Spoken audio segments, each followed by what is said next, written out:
Should all the children stay with the same parent after a divorce? Why or why not? I am a divorce and family lawyer. I have been for 23 years. It is impossible to come up with a blanket policy for all children of all parents in all families in all situations. For example, if a divorce were precipitated by one spouse being violent toward the other spouse and his or her children, then clearly the violent parent is not fit to exercise joint custody, and it would be irresponsible of a court to award joint custody for the purpose of, quote, preserving unrestricted parental rights, close quote, of someone who is not fit to exercise unrestricted parental rights. Even when both parents are loving and responsible parents, if they live too far apart to make joint physical custody feasible, that's another reason why a court would not award them joint physical custody of their children.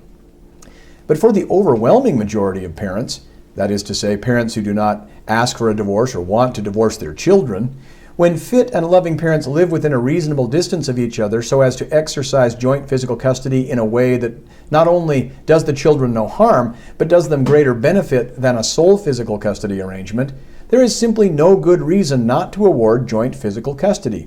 It's not only in the best interest of the children, it's in the best interest of the family, both individually and collectively.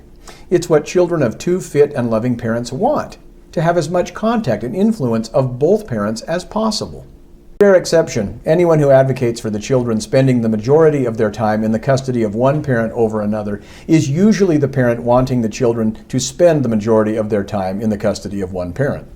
That alone is reason to be highly skeptical of those who advocate for sole or primary custody arrangements. Why do so many parents insist on making child custody a zero-sum game when there are two good and loving fit parents who want both parents to exercise as much custody of their children as possible? And why do the majority of courts continue to disfavor and thwart joint custody co-parenting arrangements? I'll tell you why. Administrative expediency. They think it's easier on them if one parent has primary custody because they think it will reduce the amount of conflict between the parents that will come back before the courts for resolution in the future.